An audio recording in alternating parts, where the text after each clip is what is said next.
Welcome back, everyone. Hope you had refreshing coffee and gathered a lot of info from the enriching sessions we have had so far. I thank Vanita and Suma for having enthralled all of the audience till the afternoon sessions.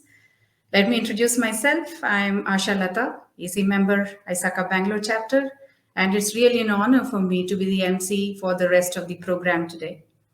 So, we have heard so far from our distinguished speakers on how business models have been undergoing transformation, how basic cybersecurity hygiene is still the most important and critical element for us, maintaining balance between trust, distrust, investing in technologies and skills, learnings from various standards, frameworks, smarter SOC, sophisticated attacks, and breaches.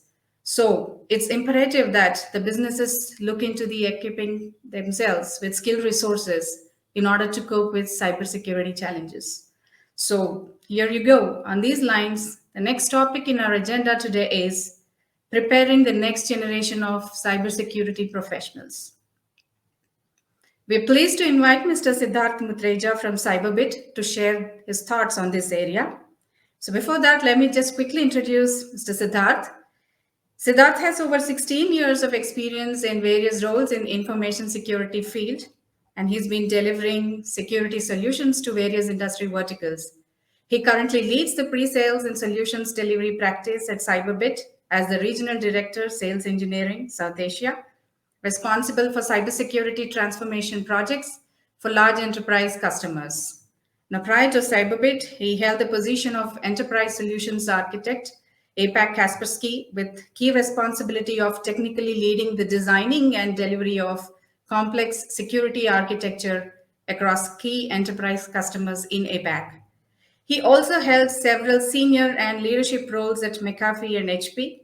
His core expertise related to enterprise security architecture, SOC, cloud security, and data protection frameworks. And along with that, he also has got a very keen interest in critical infrastructure security solutions, IoT security, and has been working very closely with key players across APAC.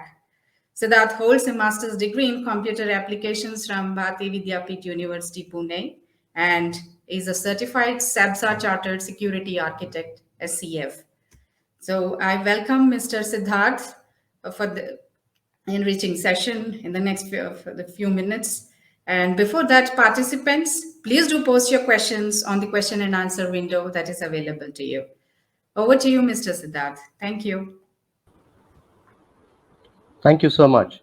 Let me just share my screen.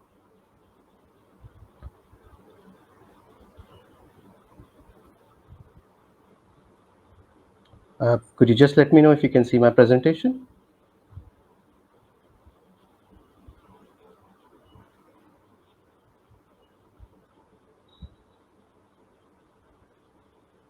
Okay.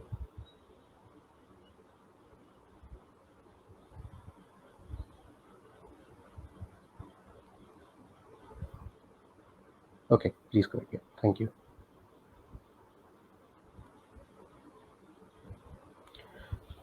So very good afternoon to everyone. Today, I'm going to talk about how are we going to create the next generation of cybersecurity professionals. We've heard about a lot of technology from various resources that you've been hearing the whole day. I would like to take you through a journey of how do we look at creating the next set of cybersecurity professionals across in this industry. First of all, we do understand that our industry, as well as the entire industry across, is being going through a shortage of cybersecurity skills, which is there. Just to share a few thoughts, if you look at CyberSeek, which actually points out that there is already a wide gap in terms of the workforce shortage. So it's almost over 3 million people that is in shortage. And if you put into context APAC, that shortage is over 2 million. So there is obviously a huge shortage of cybersecurity professionals that are there, and whatever limited people are also there in this field are also being looked around for. And this is where you might see that multiple users or multiple cybersecurity professionals are undertaken and are getting options and approached by multiple recruiters across the board. In fact, One of the surveys done for hiring and retaining top security talent points out that even though cybersecurity professionals might be working and satisfied with jobs, but there are recruiters who actually approach them to actually fill up positions and vacancies at multiple areas. And this is bound to happen since cybersecurity is in demand. Now, taking this further, the key questions you want to ask yourself is, how do you ensure your cybersecurity operations are intact? How do you ensure that you're able to reduce your mean time to detect, mean time to respond to attacks?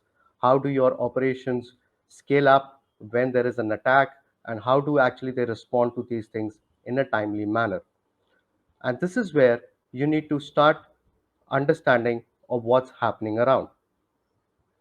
Now, ISACA released a report like every year, so State of Cybersecurity 2021, and it states that due to being understaffed, a lot of times cybersecurity teams who are understaffed, so about 61% of the respondents said that yes, they are understaffed and they have unfilled positions which require certain skills that is there.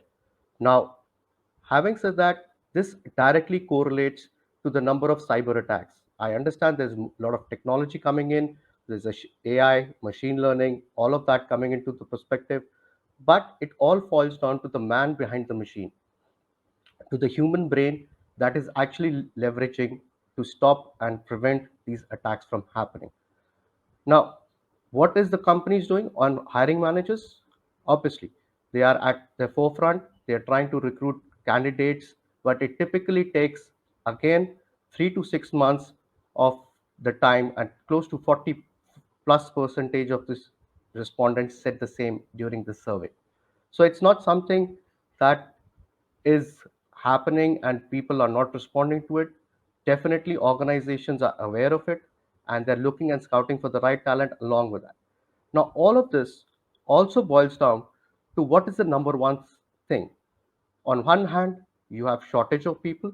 On the other hand, you have skills that are required to be met by the industry as well as the organizations that want to protect against attacks. And one of the key things that was pointed again by the same survey was the skill, hands on skill experience. So, if you look at one of the important findings of the survey was people were looking at prior hands on experience in cybersecurity and not just the theoretical aspects of it. So, a whopping 74 respondents percent of the respondents pointed out that they need to have good hands-on experience. Candidates should have that to be hired. Also, their credentials did matter. So, what kind of certifications were in place? What kind of trainings did they undergo through that? All of these were the top three areas that they were looking at. So, having identified the main thing, which is hands on experience, we need to summarize what we are looking at. So currently, if you see, there is a huge gap between industry expectations and the cybersecurity development programs.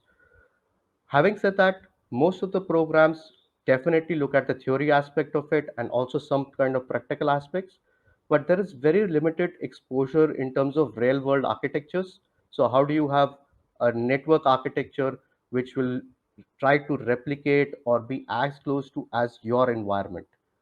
Then do we use real world tools or do we use tools which might not be getting in your actual working environment? So what kind of sims do you play with? What kind of sort solutions do you have? Do you use those kind of tools which you'll use in real world to respond to those attacks or not? And to add to that, do the trainees or do the candidates actually get to expose against real world attack vectors? So it's not just a simple malware sample that comes in. It's about maybe looking at a complete cyber kill chain, right from end to end, right from reconnaissance to up to action on objectives. How does a cyber attack play through that? And this is where you need to start looking at creating those professionals not only on technical but soft skills also.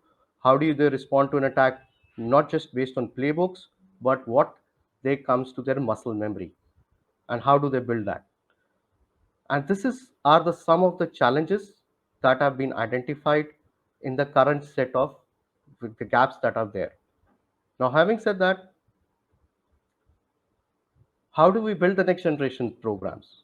So obviously we need to focus on hands-on experience as much as possible, and that was what was pointed out even in the SACA survey. So if you looked at the survey itself, and I would definitely encourage everyone to have a copy of it, go through it, and would refer to both part ones and part twos of it. It would definitely give you a lot of insights into it. Now, we need to focus on hands-on experience. Now, hands-on experience definitely requires you to experience attacks, maybe in the real world or maybe in a simulated environment. Also, you need to be as close as to that. So, obviously, it also boils down to the point is how much of experience, hands-on experience that one can get, so that one can train their muscle memory. What do I mean by muscle memory is, when I see a cyber attack, what are the first 3 4 things that I should be taking an action on? Is it is it something I need to refer to a guide or refer to a playbook to see, okay, what is my step number one, step number two, step number three? Or does it come naturally as a cybersecurity professional? How do I actually respond to it? And this is where the next generation of cybersecurity programs need to put in the effort, so that we can address not only the gap in the people that we have, but we can also address the skill gap. So we have the right skills with the right experience coming in, and then addressing those challenges in a seamless manner. So this is what a next generation program should have. Now, how do we go about building this? It's easier said than done. That, okay, we need to have a next generation program, but where do we start? What are the key parameters that we need to look at? What is that we need to undertake? So this is one of the templates that we can look at. So right from hiring, as we hire people, we should look at talent, but then maybe even if we are not able to get the right talent, we should get on board as close as possible to what we need. Now, once the talent comes in, we need to get them to be operationalized into the areas that we need to address. So if, let's say, if he's a part of a SOC L1 or a L2, or he's an instant responder or a malware analyst, whatever roles that they are assigned to, we should try to get them operationalized. Now, when I say operationalized, you might have some theoretical aspects, they might have learned about it, known about it, but how do we actually bring them to more practical aspects of it? Then go to the quantifiability. The quantifying is, okay, these are the set of guys who have these roles, and these roles now lack these set of skills that have been identified, and then you might need to give them certain custom development programs which actually goes ahead. Now, these programs further lead to development, so maybe revision of the fundamentals, or acquiring new skill sets which are there. So maybe somebody is not aware of certain techniques, maybe in a sandbox environment you're doing static analysis, dynamic analysis, and then you need to understand how do those parameters come in, and ultimately apply them to a real world cyber attack. This is where you actually, the last stage, where you actually check the people who are coming in and they're getting trained, are they up to the mark after they've gone through the program? At a high level, the program should encompass right from onboarding a candidate to up to undertaking an end-to-end attack lifecycle in a real-world scenario, so that you can validate, testify their knowledge for that. Now, going a little more deeper in this program, you need to bring it, any program, it has multiple stages. So does advanced skill assessment and program builds on that. So when we look at assessing the candidates, we need to look at assessing not just on theoretical aspects. Currently, we might look at cybersecurity professionals in terms of what theoretical questions do they answer, in terms of what kind of basically certifications do they carry, which is important, and then also need to testify them for hands-on skills. So looking at how do they respond to a cyber incident, what are the steps that they would undertake, what are the actions that would have, again, not on theoretical aspects but more on practical aspects, and hands-on aspects of what they would do in a situation. Now, once they come in, we should be assigning them a certain learning path. A learning path might not just be consisting of a few exercises. It would look at various aspects of a trainee who would come in. So, for example, if there is an instant responder that comes in, how do you look at building a path for him so that he can actually grow in that area and then take on subsequent higher roles and investigate and grow further? So not just limited to one domain, but let's say how does the incident responder also look at certain overlaps with the malware analyst, etc., and learn additional things. Now, once you assign, it's not like you assign it and just leave them. You need to assess them continuously. You need to ensure that your assessment actually goes through very well in terms of assessing them regularly. So every exercise that they do, every path that they complete, you need to assess them and need to give them quantifiable feedback. Not just on, oh, you did a great job, maybe you didn't do that, maybe not out of 10, but maybe telling them exactly, you missed step number 3, you missed step number 4, this is what you should have done. And the next time they can learn from that assessment of what you've done. So assessment has to be continuous, ongoing, over a period of time, because no learning happens overnight. It takes time and effort for a trainee, for the management, or for the organization to bring the skill set up. Further, as and when you're doing this assessment, you will also evolve. So organizations will evolve. They will have new kind of tools coming in, maybe subscribing to the cloud, IoT, AI, machine learning, multiple aspects coming in. Also, they would be looking at evolving employees. So as per a survey, if an employee is put into a role and there's no growth or learning, most of the times that employee is going to leave and look for other passions. So how do you ensure that his learning and development continuously happens, which helps in your retention policy also? And then as and when it goes, you deploy them on certain mission critical systems, which are also there as then they keep on growing, and you continue to monitor them for that period. So all these stages might look at maybe starting at a fresher level or starting with somebody with 1 or 2 years of experience and going up till anybody who wants to get trained on it. That's what the training path should look like. Now, having said this, there is no one side that fits all. It is a multi-layered approach which requires multiple areas that we need to look at. So one of the areas is understanding, assessing candidates' knowledge, which is obviously, like I mentioned, pretty important. Then the second stage is upskilling on them. So whether they are a threat hunter, a threat intelligence analyst, etc., looking at convergence, looking at how our team members assigned certain paths and how do they converge to learn from it.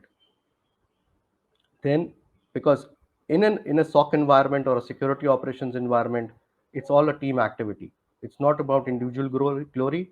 It's all about how they can respond to an attack in a timely manner.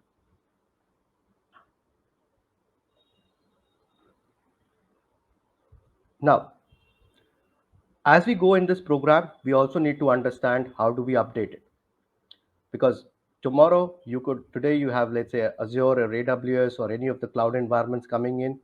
Tomorrow we would need to add new content to it. You might need to have hybrid environments. How do you ensure that you're getting alerts on one end from, let's say, a SIM and integrating and collaborating with a SOAR tool, with an EDR or an XDR platform? So all that content needs to be updated, because we need to just not add to technology, but we need to also train the human mind behind the technology to actually leverage this across organizations.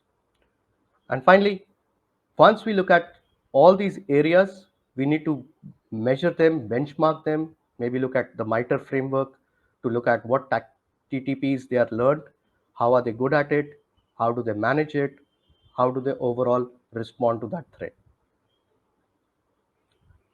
Now, there are multiple hands-on exercises that one can do. So typically, if you look at what the industry has today, we look at most of them as labs. Labs are maybe meant to train on an individual aspect.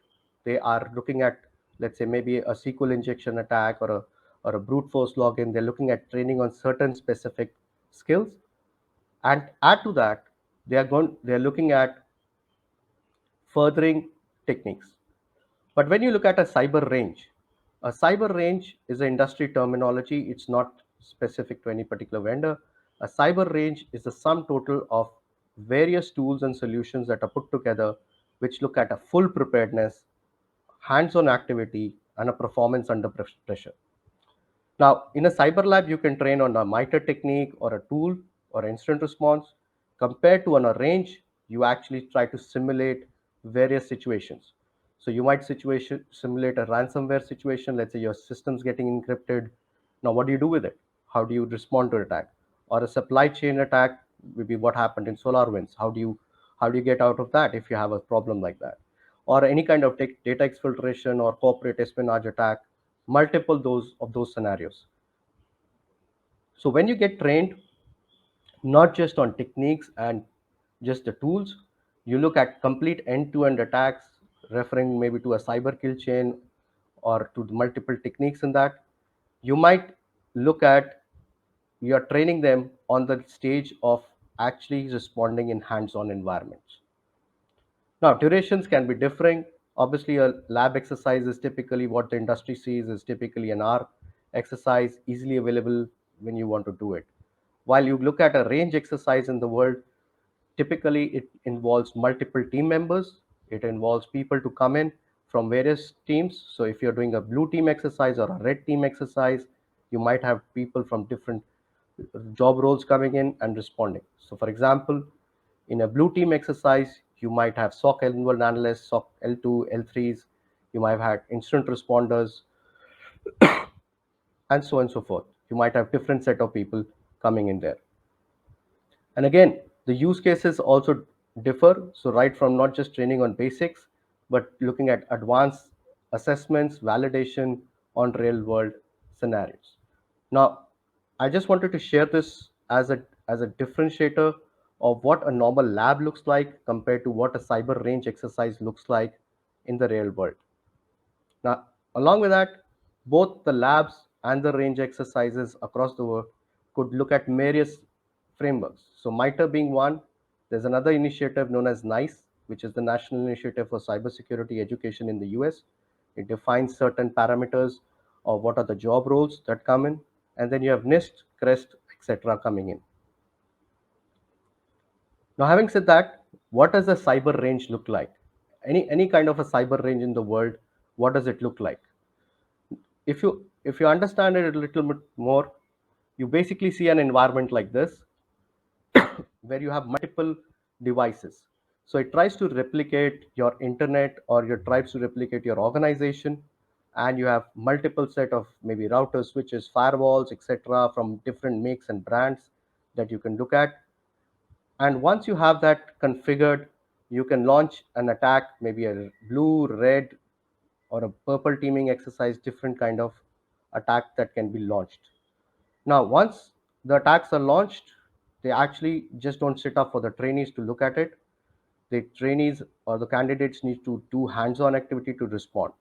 But then any kind of a cyber range would also have a traffic generator coming in. So a traffic generator tries to mimic real world internet traffic, whether it's HTTP, HTTPS, FTP, multiple protocols coming in, multiple traffic coming in, so that they actually can make the life of the trainee that is attending a little bit more difficult. Because in typical environments, in typical cyber attack, the attacker is not going to tell you what the attack is. And secondly, the attack will be jumbled on within a lot of noise in the network. So taking the practical hands-on aspects, a cyber range should encompass all of this that they would be looking at. And it should also look at multiple tools from various vendors. Again, it should not just be specific to one vendor, it should have encompassed all of it. So whether it's one kind of a SIM or another kind of a firewall, or it's if it's a cloud, or if it's different type of aspects. So I'm just put some names on that, but it should be much more on than all of this that we would like to train on, because that's what real world tools are all about. Now, going forward, what does that attack flow look like in a range exercise? So, coming to the technical aspects, you might see an environment like this, multiple segments coming in, DMZ, web segment, SIM segment, etc. You can create different sets of your own customized environments that can come in, and that's what a cyber range across the world can offer from multiple vendors. Now let's take an example of an attack in a cyber range. So rather than just restricting an attack to a particular area, an attack could look across the board. So if you look at this particular example, this is an example of a domain keylogger, a domain a logger that is installed, which might start with a cross-site scripting attack on one of the web servers that are there.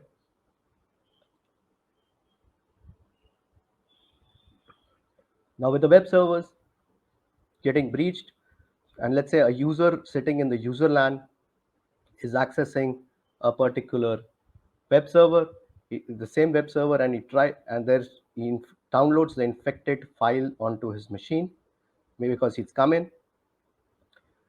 After that, once this user machine gets infected, there's a lateral movement, and it goes into a domain controller where a policy injection happens, and you are able to control that particular domain controller, which in turn tries to install keyloggers across the domain, so across multiple user segments, across your database farm, your server farm, etc., whatever you're trying to do, and it tries to propagate. A typical cyber attack might start in one space and propagate to lateral movement to another area, might use the user network, and then ultimately trying to exfiltrate the data out with keystrokes, etc., to a command and control center.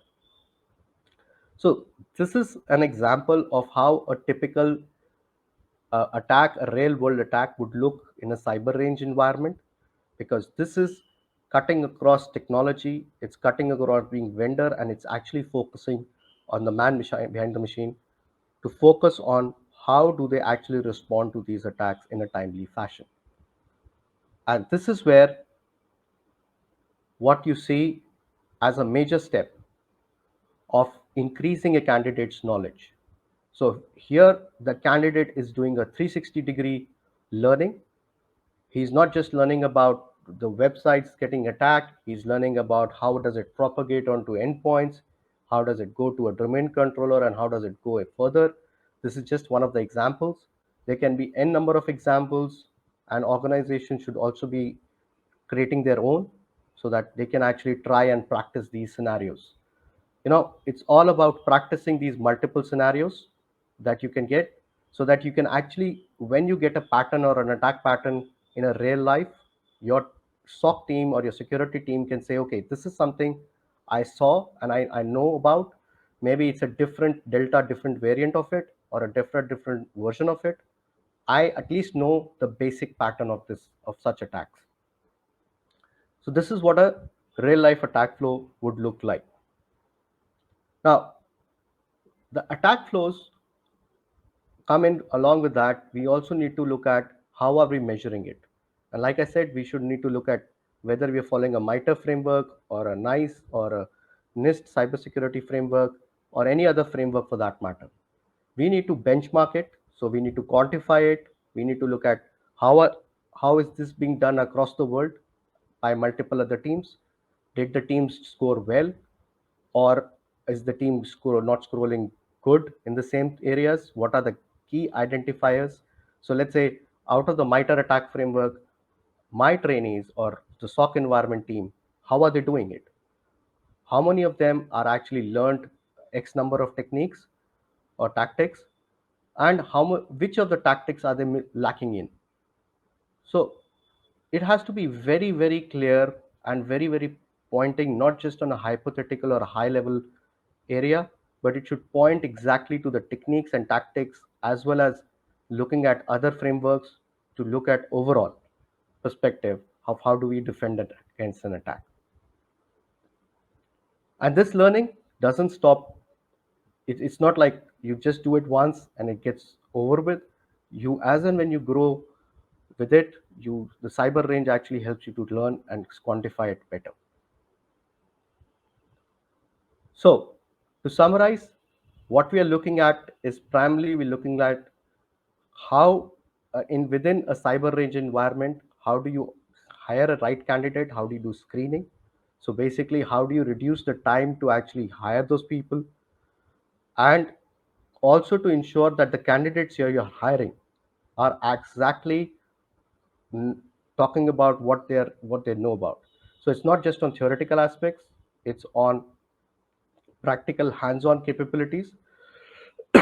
So you test that capabilities, and then the next stage comes in: how do you accelerate them? So how do you ensure that whatever candidates are now your employees, how do you ensure that their onboarding time is reduced? How do they are able to respond and go forward on multiple learning paths that they have, which actually can be measured within when it's in a SOC environment on MTTR, mean time to response. But typically, how do they actually go about learning on stage by stage basis and getting measured? All this actually helps to improve your return on security investment by not just by adding more tech, but also looking at how is the person trying to respond to these attacks in the timely fashion that he has. So with that, I am open to the questions. So if you have any questions, I would be more than happy to answer them. Thank you, Siddharth. That was quite an insightful presentation, and you have covered all the key aspects to consider for preparing the next gen cybersecurity professionals. I have a question from the audience. So, Mhm. what are the soft skills required for security analysts and security architects? And is there any difference in soft skill requirements for analysts and architects? And when a candidate moves up the career path, for example, an IS manager, so do you feel ethics is more important than any other skills? So that's a tricky question, but yes, I do understand that typically yes, soft skills are definitely important. When we do these trainings across the platform, what we've seen is that typically, let's say a bunch of people, let's say in a SOC environment, they might know how to respond to a particular incident, but when they work along as a team members together, they need to look at other aspects, like how do they communicate what has been detected, how do they put up all the investigation alerts that are coming in, what are the responses that they've defined, which is there. So they might refer to a playbook, or they might refer to a certain set of skills, but ultimately those skills do matter in terms of the overall response to the organization. And I must say this, but typically when we look at a cyber range across the world, what we've seen is that people definitely know the aspects, the theoretical aspects as well as certain practical aspects, but there's a huge difference in the knowledge levels. Obviously, number of years of experience, kind of exposure that you get, different it differs, but the skill level, the soft skill level, also helps you to identify and actually train them in those aspects. So it's not about do you know X amount of technical stuff? Have you worked on these 10 technologies or not? You might have worked on even two technologies, but if you know those aspects in and out, how do you actually bring them to the table? You can do a wonders with any technology for that matter. So yes, soft skills are there. It's definitely required in terms of most of the people, and this is something which is your the report itself. SACA reports also talk about it in that matter. Coming to the next question is in a career part, when the candidate is supposed to move up as manager, yes, gets into, let's say, a managerial role. He's managing a SOC team. He's looking at not just a particular instance that has been created. He looks at what was the mitigation steps that were there, how quickly did they do that, how are they measuring it across the board, did the same thing happen previously or not, and how is the industry benchmarking them on. So, for example, that is a key aspect that misses today. I talk to multiple SOC managers and I try to understand is how do you measure your SOC teams today, right? How do you know that they're responding? Is it just the mean time to detect that you're measuring? How do you correlate them to other teams across the world? How do you? So, in fact, last year we did a SOCathon in India, and I'm happy to share that we had multiple SOC teams coming from various companies to actually compete on the platform to see how they are doing. Not just, and it was across vendor agnostic. Again, it's not specific to any particular vendor tools, etc. But we can leverage that. So yes, I feel definitely it adds to a manager's value also. And there's one more follow-up. Do you feel ethics is more important than any other skills? Ethics is definitely important. You have to be ethical, otherwise, how would you be? Definitely, Sure. ethics is more important. But in cybersecurity, we have too many skills to catch up on. So it's just a lot of skills that is required. But yes, definitely, ethics Sure. is And then quite just important. one more question, Mr. Siddharth. So Sure. there's a question: is this platform for individual skill updation or for companies to train their resources? Uh, okay, so basically, there are multiple platforms. I'm not talking about any our platform or any other platform, but there are multiple platforms that are available. Some of them are available, or you can look at open source ones. You can look at uh, training them on that particular, maybe on a cyber lab, etc. That could be there. Uh, but when it comes to a cyber range activity, it's not just an individual activity. It needs, it can't be just done by one individual. It's done prepared for a SOC team to actually respond, or a red team of guys to actually sit together and actually do a activity. So on the cyber range, you need multiple sets of people to come in, because you need different skills. So maybe somebody is good in a firewall, somebody is good in a SIM, somebody is on good in endpoint, somebody is good in the website, somebody is an instant responder, a monitoring analyst. So you have like these 10 to 15 guys who are actually good at their skills, but ultimately their soft skills and their practical skills are actually put to test. Because as an organization, let's say I'm an organization, I want to know, if I'm getting attacked today, how is my SOC team defending against it? you know it's not just about how's this one person doing it. It's about how's this team doing it, because SOC is a team sport. It's no longer an individual sport only. It's a team activity that you need to get. So to answer that question, yes, you can look at individual skill set updations, etc. But when it comes to a range exercise, like I said, it requires multiple set of skills. It cannot just be done by one individual, because uh, any kind of activity you might need 4 or 5 hours, or 3 to 4 hours minimum, and you might need different capabilities to come in. For example, one guy might not be an expert in a SIM or a firewall, endpoint, web, and multiple tools. He might not have played with all of them. So it's very humanly challenging to actually be a master of everything, which as per me, if I actually find a guy who's that good, then I definitely, you can put them there. Sure. Thank you so much. So I think with the amount of digital transformation that we are seeing, and so much of the sophistication in terms of the attacks and the threats and everything we have, and unless we have skilled resources and the organizations are really equipped, I don't think it's an exaggeration to say that more than the breach or the attack itself, not handling the breach or the attack may be more disastrous. Exactly. Yeah, because Sure. handling, and it's I definitely like to say this is that today organizations are getting impacted left, right, and center everywhere you see. But it's all about how resilient is an organization. How quickly can you stand up on your feet back to actually defend against an attack. That's what the and we might have X number of technology, but the human still remains an important element. You know, Absolutely. that's there. Thank Yes, you. there's no doubt about it. Thank you so much, Mr. Siddharth. Really a great presentation, and I'm sure the audience have really enriched their knowledge on these aspects of, especially the cybersecurity skills and the requirements. And thank you, audience, for your participation. So Thank you so much. Thank you for thank giving you. us this opportunity. Thank you. Thank you. So, for the audience, I would request you to take a moment to complete the anonymous feedback poll questionnaire. It is on real time. And as you all know, your feedback is really important to us.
I hope the audience have been really enjoying this, wonderful learning sessions for us.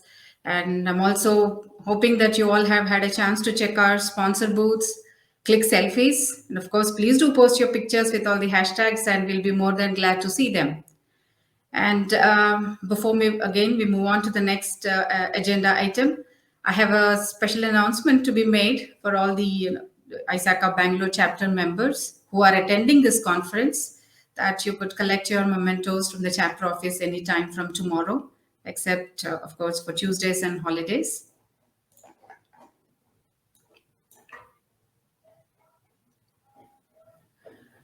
All right, we move to the next, of course, last but not the least, a very interesting agenda item, which is the panel discussion for us for today as part of our conference.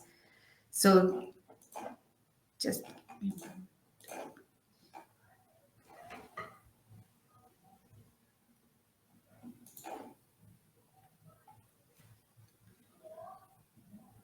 Okay, so all of us know that the recent pandemic has really pushed many companies and businesses to the adoption of digital technologies and the way they do their business. So, keeping this in mind, ISACA Bangalore chapter is pleased to present the roundtable. How viable is our digital transformation?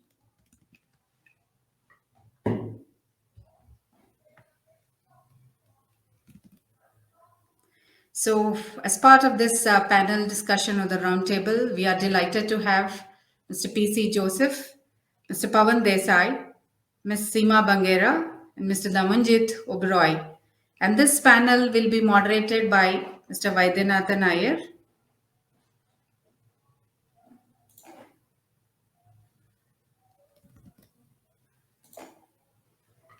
So let me just quickly introduce Mr. Vaidi, who is the Chief of the Operations, IBM Security Command Center, Asia Pacific, has 30 years of experience in the IT industry, of which more than 20 years have been in the information security domain.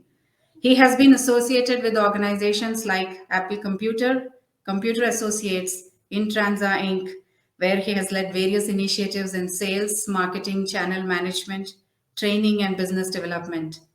He has been with IBM since March 2009, when he joined Global Technology Services and was responsible for the security product and services business.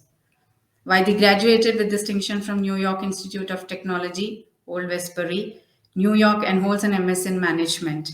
Vaidi is a CISA, CISM, and COBIT 5 Foundation Prince 2 certified and a regular speaker at majority information security events and conferences. He's also in the empaneled speaker list for IBM to speak and represent at various worldwide security events. He's also associated with IBM cybersecurity education initiatives.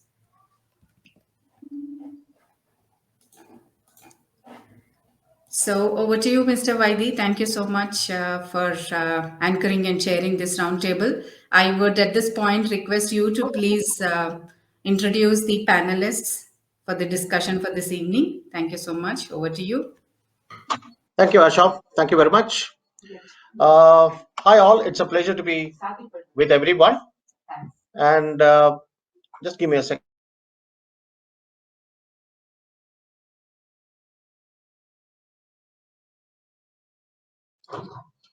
Sorry about it, perils of working from home.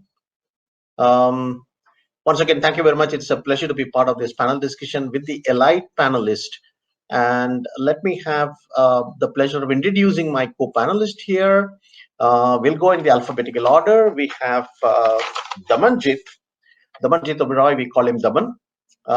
Daman is a leading consultant and has been in the industry for decades together now, has worked across who's who in the consulting industry, currently with Grant Thornton. He's a risk governance specialist. He has been a SOC analyst. He has manned, many roles in his illustrious career. Thank you very much, Daman. It's a real pleasure to be with you here, to have you here with us. Thanks, Vaidi. It's a pleasure being here. Thank you, Daman. Let me also now introduce Mr. Joseph Putanpurekal. We call him PC.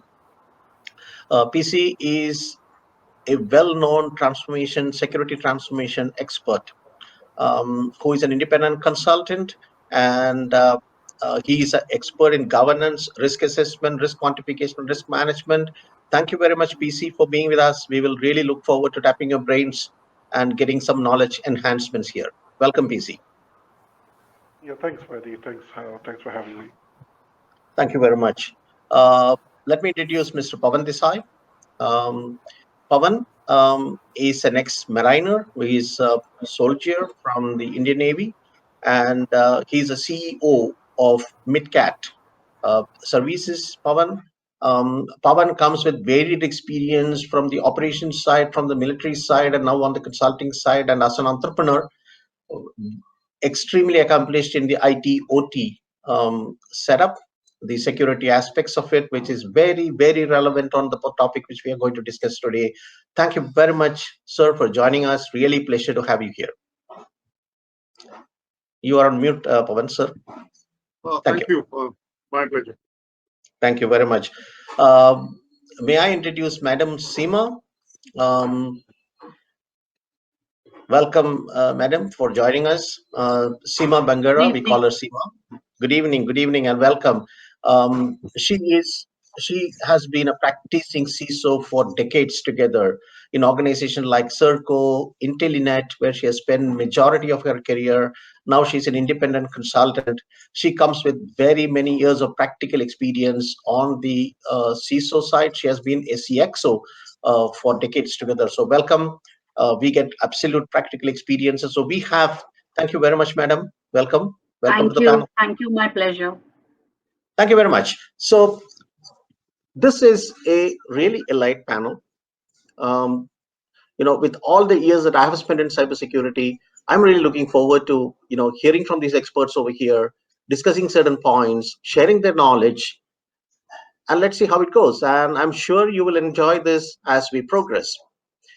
We are hearing about digital transformation, right? And that's a term which has been used today, and globally, the term used is DX. That's the short form that they use for digital transformation, which involves every aspect of digital transformation. Let us understand what this digital transformation is all about. Very relevant in the current context. We see a lot of organizations, like Last time we saw Y2K was one of the major events where Indian companies made a lot of business. And today it is digital transformation. If you look at the results of the larger Indian organizations, IT organizations, you see a lot of them making digital transformation. You and I are experiencing as citizens of the country great advances in digital transformation, how the digital, currency, I mean, I'm not talking about cryptocurrency here, how the digital payment for that matter has influenced us. I for personally believe that when a pushcart vegetable vendor tells me, sir, use my QR code to pay, right, I know the digital transformation has arrived in the country. That's when it is actually working. People are skeptical about it. Oh, how will it happen in this country? Illiterate, this, that. I find those people are much more literate than what probably we are here, right? I mean, we thought smartphones will never take over. Now you see, the people who are working as house help in our help, right? Um, the house workers, the janitors on the road, the cleaning workers, the safai charis, everyone is communicating on the smartphone, which means there is some revolution which is sweeping the country on the digital side. It is not limited to the top echelons of the industry. It is becoming prevalent. And every organization, we are not only talking about the organization at the top rung, we are talking about the MSMEs, we are talking about the SMEs, we're talking about every small organization getting into the digital transformation. And what drives the digital transformation here is what we need to understand. So let's try first to understand digital transformation. So we have a transformation expert here. So my first question goes to Sir PC. PC, I mean, when we talk about digital transformation, right? Uh, how do we actually understand this? I mean, what are the aspects of? Does it mean that we just are moving things to the cloud, or what is there on-prem? We are moving to the cloud, or is it much more than that? Is it a change of mentality? Is it a paradigm shift? How do we explain it to our members here, PC? Over to you. Yeah, thanks, Vaidhi. I think the moot point here is, whether DX is synonymous to the, workload migration to the cloud. The reality is, I don't think it is synonymous. I know people use that in context of cloud migration a lot, but I think cloud technologies are clearly a complementing enabler for digital transformation. Now, the thing with digital transformation, you ask me what is digital transformation. I frankly must confess, I don't think there is a consistent definition that everybody agrees on. It means different things to different people. It could be something as simple as app or web enabling business processes. It could be IT enabling, which is kind of consistent with what you talked about, workload migration. It could be process automation. But I tend to look at this at a slightly broader level by saying digital transformation to me is the integration of digital solutions to businesses to effect very fundamental and sustainable change in the way the businesses deliver value to their stakeholders. Now, I think there is a couple of points out there which I think is very, very important. One is fundamental and sustained. So digital transformation is not expected to be a flash in the pan. Mm-hmm. It's expected to be one would want it to be rooted in the business, but in a way that creates shifts within the business, which is really culturally as well as from a mindset perspective. So it's really important to look at digital transformation from a business and a culture perspective. It's not so much an IT problem as much as it is a business issue. Now, when you talk about things like cloud, right? I mean, I think it's important to sort of choose the right use cases to migrate to cloud or the appropriate consumption models, etc.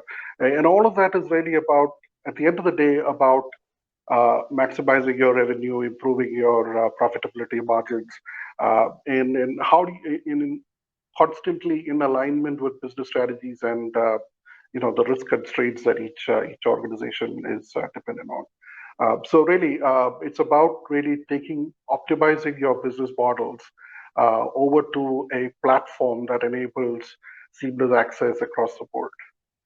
But I think the operating word in all of this is the fundamental shift that is, in my mind, to a large extent cultural. Yeah, I mean, I really like that point which you put, Joseph. Actually, PC, the cultural shift, right? I think I kind of, I'm just going back to what I said earlier. We see a massive cultural shift the way business is done today, in the country, right? Massive cultural shift. I see.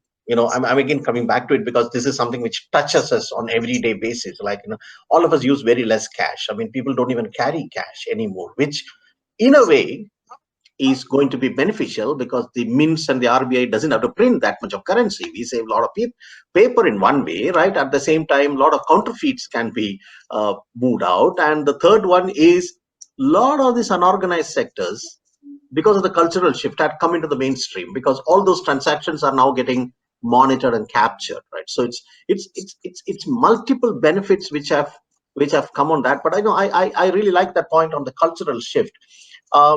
Just before I go to the next question, I just want to just have a corollary to that statement that you made, Joseph.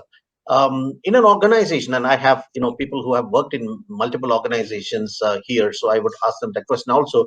How easy or difficult is it to actually bring in this cultural shift, right? I mean, because um, how do we create this awareness of digital transformation? And there is a reason why I'm using the word awareness, because we will dwell on it a little bit later. So Joseph, you can just put a little bit spot on that, and then we will go to the next one. So I think it's awareness in my mind is really something that is driven across the organization, and I look at it from the perspective of executive management and the board itself.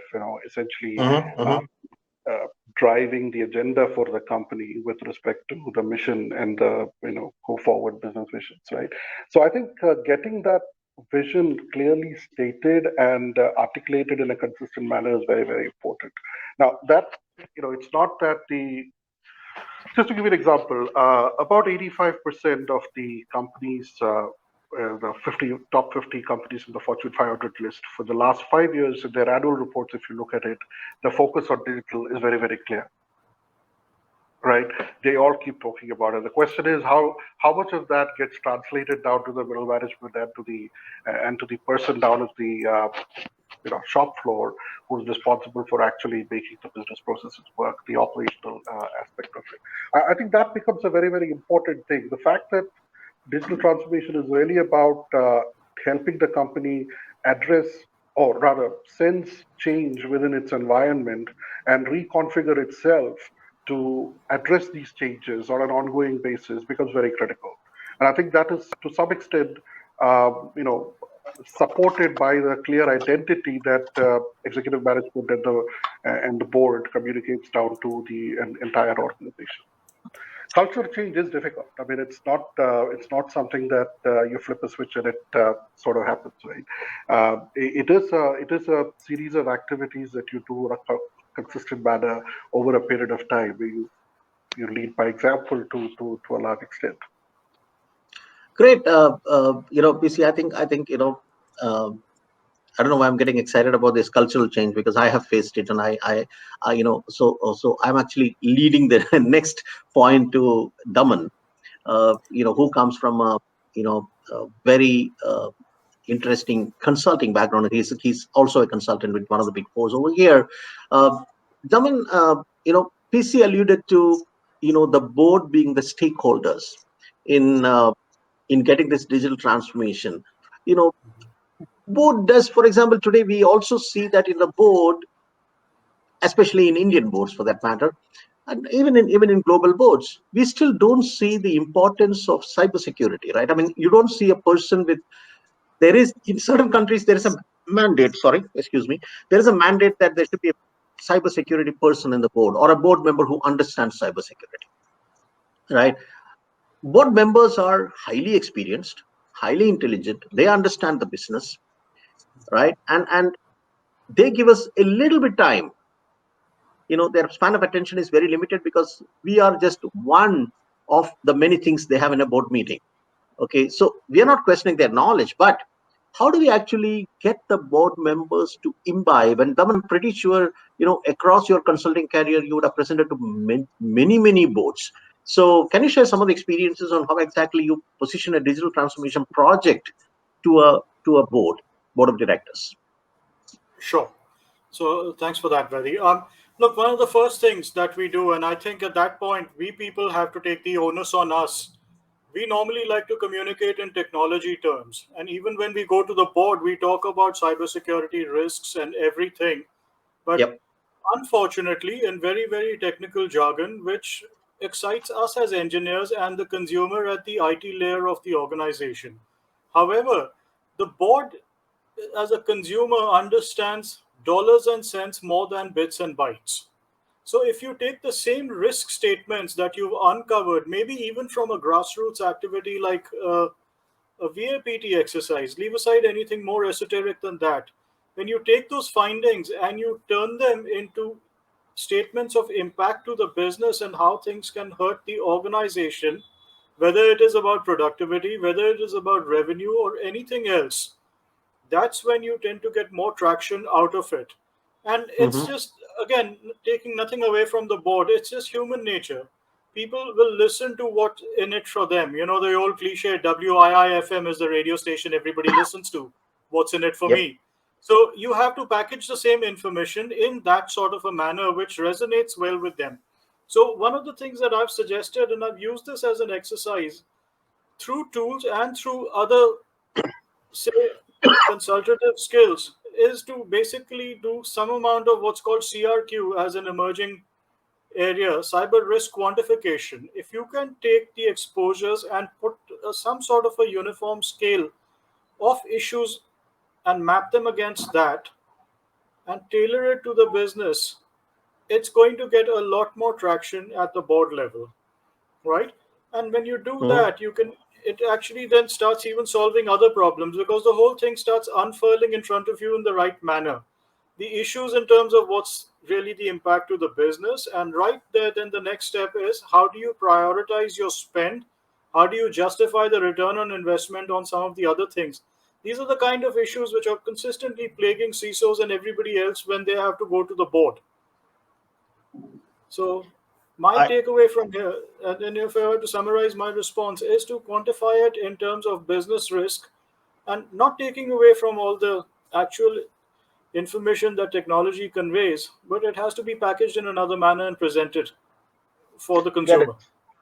Yeah, I fully agree with you, Daman. You know, the board looks at, that's what I said, you know, highly knowledgeable people, they look at business, right? For them, technology is an enabler for business. You know, they're not living for, right? I mean, the technology is an enabler for business, and how exactly that radio station was very extremely exactly what they look for. What is in it for me? What's in it for the board? What's in it for the company? Okay, fine. You know, these are nice things to do, but you know, what do I gain out of it? So we have a CISO here, I mean, who has been a CISO, you know, almost all her life. So I want to ask Seema, Madam Seema, the next point is when you know, Daman talked about, you know, PC talked about the transformation, the cultural shift which happens, which needs to happen, which is difficult, but that's where we are bringing in the transformation projects. And Daman actually alluded to what he has faced and what I'm sure every one of us have faced when we place, you know, go in front of the board. Either they accept the proposal or they think, you know, and you get so much. Two things here. I'm sure as a practicing CISO, you would have been in front of the board many times, and you would have been part of the certain boards as well. How do you, you know, make sure that this business, first thing is, in a digital transformation, is CISO considered to be technical? Is CISO considered to be business? Or the CISO is considered to be a quasi know-it-all kind of a person that you should also be business technical? With all due respect, CISO is very, very tough job, right? It's not an easy job to do at all, because if something goes wrong, and we have seen what happens to target CISOs, in Equifax CISOs, etc. When things go wrong, it's CISO's head is on the plate. But when things go right, CISO is never noticed, right? Because the people forget that it's actually the CISOs and the team, they're making it happen. So how do we, you know, just share a few points, practical experiences, if you could, on, you know, not have to actually give us the details, but for the benefit of the attendees, I mean, participants here, what kind of questions the board will ask and how the CISO will be, because most of our, you know, participants will probably be CISOs, or will be graduating to be CISOs, or will be aspiring to be CISOs. So we would love to hear from you, Seema. Sure, sure. So basically, I would see CISOs having multifaceted. So firstly, looking at the strategic skills. So CISO would have to have the strategy hat very clearly defined. What to assess the business risks, and then what is the strategy you're going to build, which integrates with your IT strategy that supports the digital transformation process, right? Second thing is CISO also requires to be a technologist.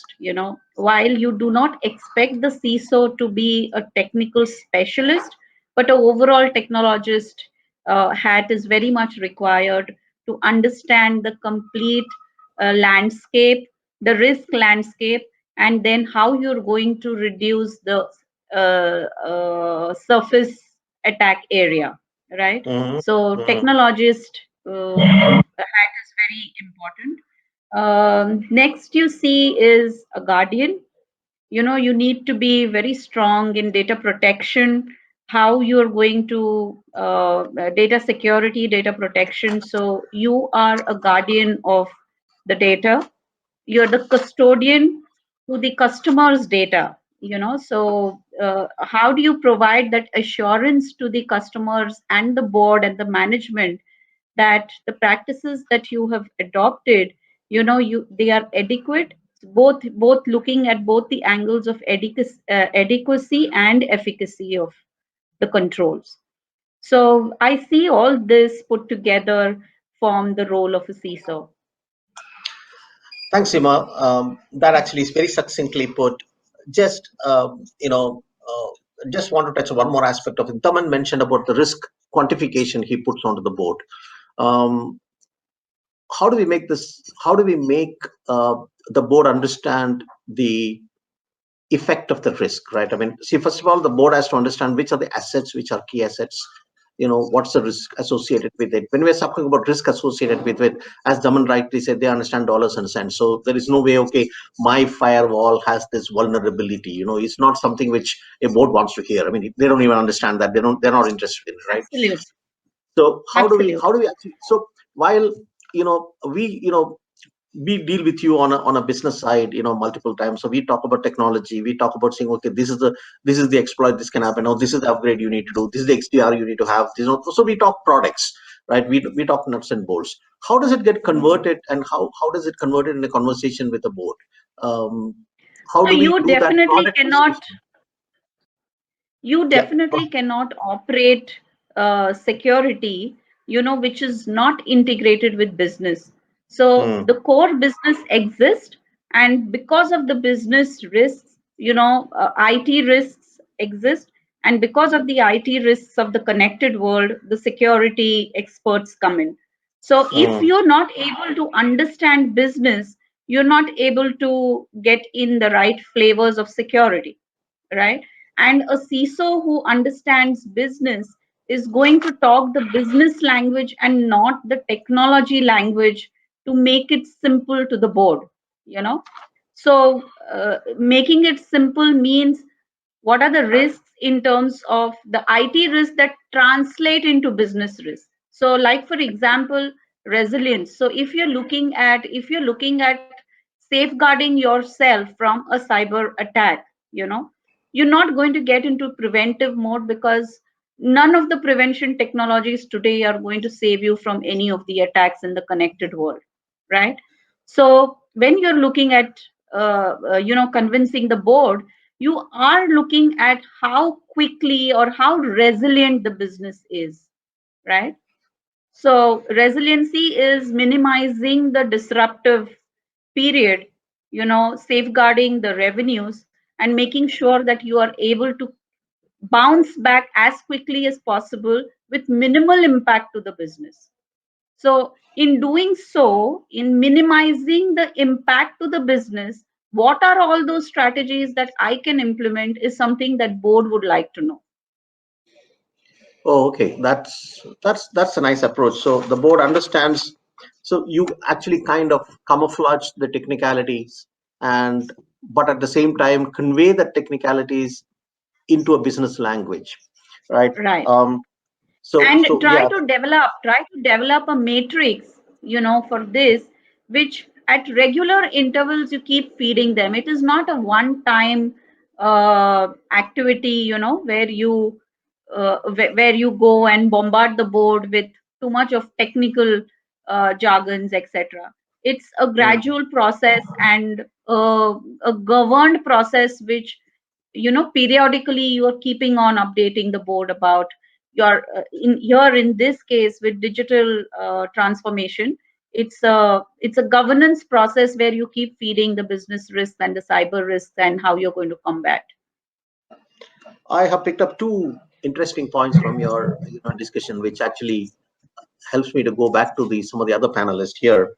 You talked about the surface attack area, which is increasing because of the digital transformation, right? So, Pawan, I mean, you are an IT and OT expert, right? I mean, and you have come from a Indian Navy background. Like, I mean, I'm sure the kind of operational technologies that the Navy integrates, is humongous there, right? And security is paramount. I mean, the thing is, 0.1% error means a disaster, right? That's how the military functions. So you cannot even have 0.1% error in that. So the tolerance levels are very, very low with respect to errors when you're actually doing a submarine, especially, right? I mean, so how does Mr. Pawan? I mean, how does the surface area, how the surface area has changed with respect to digital transformation, considering the way the digital transformation is getting implemented, considering the integration of OT into the fabric of digital transformation? Because today, when we're talking about digital, right? I mean, it's Internet of Everything. It's IoE. It's not. I would say TOE, things of everything, right? I mean, it's not even limited to X or Y or whatever it is. So, can you shed some light on that, Pawan, please? Sure, Vaidi. I think thanks a lot, and been a great discussion till now. And I think this is going to be maybe the discussions of future. I think when we talk about digital transformation, we always talk about the IT angle of it, but I feel IT is only a facilitator. It is just the backbone on the platform on which we are operating. It is just the service which is there. It is about all the non-IT things which are around us, which are getting digitized, and that is what we are talking about. And in that maybe the journey, lot of things which we never thought about. When I say operation technology, it is everything which is non-IT, which was not considered to be IT, now getting connected. So all the prefixes, what we call about smart home, smart lighting, smart everything, smart humans, smart cars, whatever we want to call it as. Everything is OT actually, because everything is getting connected to our IT backbone. That is what I think the biggest challenge is, that the speed at which the digital transformation is happening in today's environment. I think security has not been thought of. So I think I'll say it is the same space where when we talk about the IT proliferation which happened in early 2000s, where the security it was not, the security was never part of it when we talk about early 2000s. Similarly, when we talk about OT system, security is not part of it, which is there. But I think the only difference between 2000 and maybe 2021 or 2022, 24, which is going to be, it is much more dangerous, because the impact of devastation which can be caused by OT systems, if they are not secured properly, it can be much, much worse compared to maybe digitizing on IT impact, which happened in early 2000. So I think I'll say there are 2-3 areas in the operation technologies when we talk about which is happening in current this thing. One is most of the IoT transformation which is happening, it is a very nascent stage of development. When I say nascent stage, that means there are no standardization, there are no protocols which are universally governed. There are no regulations, or there are no regulations against what can be done, what cannot be done. Unlike what we have in IT, we don't have those kind of regulations. So that's why I say nascent stage of maybe growth. And this is what a lot of countries are now talking about, what kind of legislation. So if there is any incident which happens through an OT attack kind of thing, who is to be blamed? Is the user is to be blamed? Is the service provider, integrator, a manufacturer? Still, there are a lot of ifs and buts if we talk about those kind of things. Just like an example, if a driverless car and if an accident, actually a killing happens or an accident happens, who is to be blamed if the cyber attack happens? So there are a lot of ifs and buts. The service provider, a telecom provider, or a car, or a Tesla, or a car manufacturer. And so there are still ups and buts on that. So it's a very, very nascent stage when we are talking about that. But at the rate at which we are adopting it in our main IT systems, it is becoming more and more vulnerable, because now why should I come through my IT system, which is very, very secure, which has multiple layer of security? Why should I not come through my OT systems? And there is a survey done by Gartner, which says that 53% of most of the OT devices have default passwords. So they are not being changed. So we are talking about the same thing. What we are, maybe we used to talk about, don't keep password 123 as a password. Maybe in early 2000s or mid maybe 2005, 2006, which people laugh if we talk about that now. But that is a reality in OT systems. Most of the cameras, if people are using, most of the companies have their IP network, their IP-based cameras. Most of the cameras are having the default password, their visitor management systems, whatever we talk about, whatever we are integrating, their SCADA systems. A lot of people live under the illusion that SCADA systems are not connected to my IT network. It cannot happen, because you need to update them. You need to regularly have service them. So it has to be connected. It may be connected once in 6 months, but it still gets connected at some point of time. And that is our window of opportunity, what it needs. So I think it's a high time where I think I like to connect as a CISOs also, CISOs or the guys who have to start thinking about OT also coming under their umbrella. It is not only about the IT system, it is also OT, which we have to worry about now. And we have to worry about it much more than ever. And I feel that is going to be the future, and most of the attacks in future are going to be from OT networks rather than IT networks. I think that is my view on this point. Very, very well articulated, Pawan. I think yes, OT is something which is yet to come onto the center stage with respect to digital transformation, because and especially you talked about these SCADA systems being most vulnerable. They are. The ATMs are one of the most vulnerable. They use the oldest forms of Windows, which is easily compromisable. There is no regular update which is happening today, and the OTs are actually point of sale equipment. That's one of the places where things get compromised, and we have all heard of the Target hack, which happened long back, and it happened through an OT equipment. Actually, it happened through an AC, automated AC, air conditioner, not to anything else. So that's that's how the OT things are actually getting integrated. Very relevant from a background where you come, because the Indian Navy or the Indian Army, the Indian military uses OT, the kind of integration and the kind of equipments they use. Of course, some of them are not even visible to us, right? They are highly technical. Some of them are not in the commercial world at all. They're highly technical and highly defense oriented. One more point I wanted to pick up from Seema is she also talked about the governance aspect of it, right? I mean, so again, I'm coming back to PC on this. On PC, when we talk about digital transformation governance, right? Of course, how encompassing should be the governance? How different should be this governance with respect to the standard IT governance that we talk about, right? I mean, we all know what is cyber governance, why we require governance for cyber, etc. But when it comes to digital transformation, is it purely cyber alone that we are here talking about? Is it more? Because when we put it in a succinct way, the digital transformation is about accelerating the value, right? Value to the customers, getting closer to the customers, right? Providing faster access to IT resources, giving the same kind of user interface, the same user experience. It's all about user experience at the end of the day. It's not about what we discussed and what we saw the panelists discussing today. It's not just moving things to the cloud. That's what PC also said in the beginning. It's about a cultural shift. It is also about creating new business opportunities. And we do see some practical experiences. So how different would be, or is it all different, PC? The governance with respect to digital transformation, because Seema talked about the governance requirement and how actually you need to articulate that to the board. So when you transform, when you work on transformation projects, PC, you can share experience on how does the governance change here, if at all I can use that word, or does it change at all? PC, you're on mute. Yeah, thank you. Yeah, so that's an interesting perspective. See, at the end of the day, governance is really, I mean, IT governance in an enterprise is really about ensuring that the current and future use of IT adds value to the business.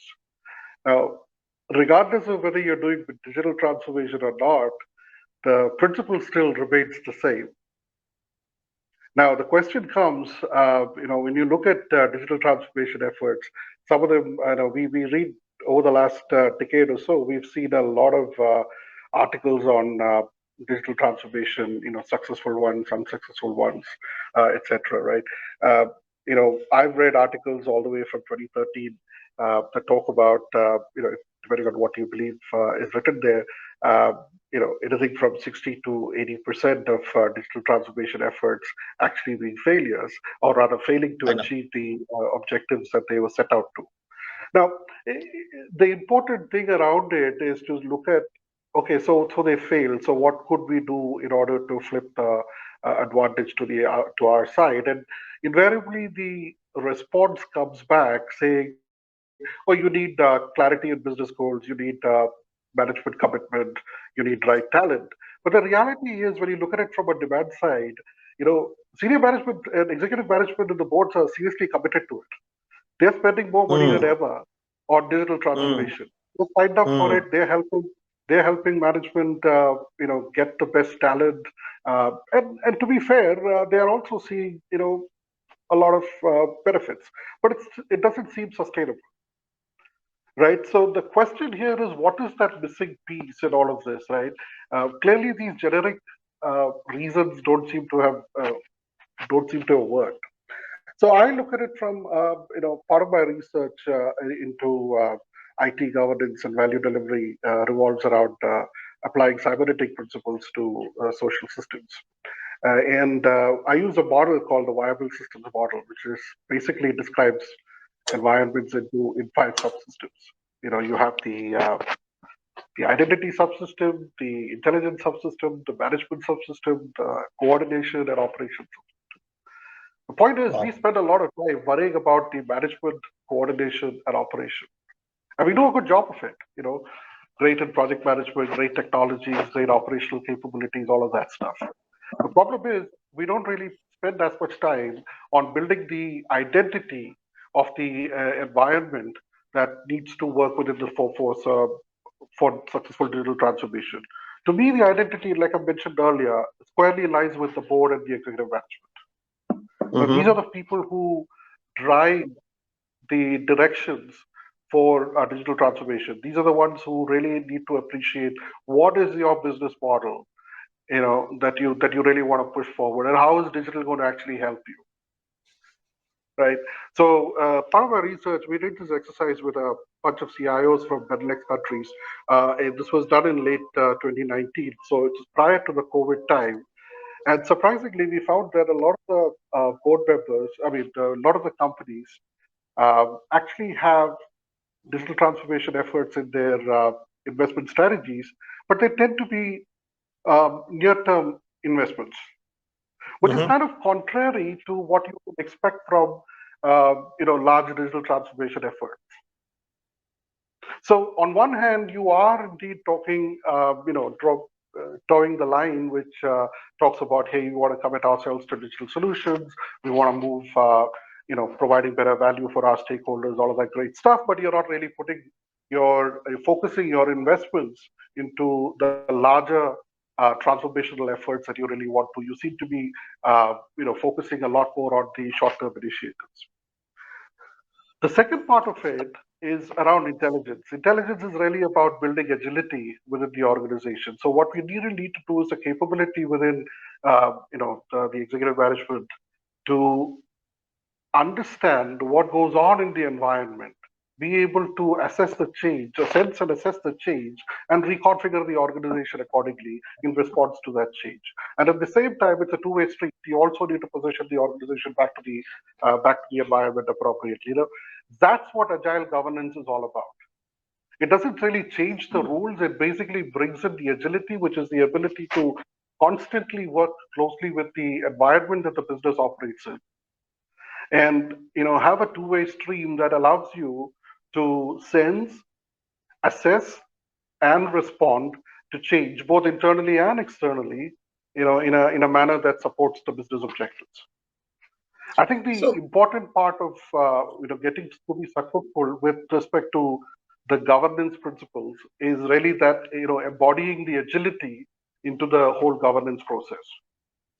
Yeah, I mean, agility into the governance process, which means, and you talk of going inclusive, getting everyone into that. So how important is retraining? I'm not talking about skilling. I'm talking about retraining the stakeholders, because in digital transformation you are getting the stakeholders who are the line of business owners, even every employee of that organization is going to be changed. Not only employees. I'll come to the next part. What about the stakeholders outside the organization, suppliers, customers, right? So how do we get training done for all these people? So how important would be training or retraining? So or first of all, it's not really training. I don't know if it's also training as it is.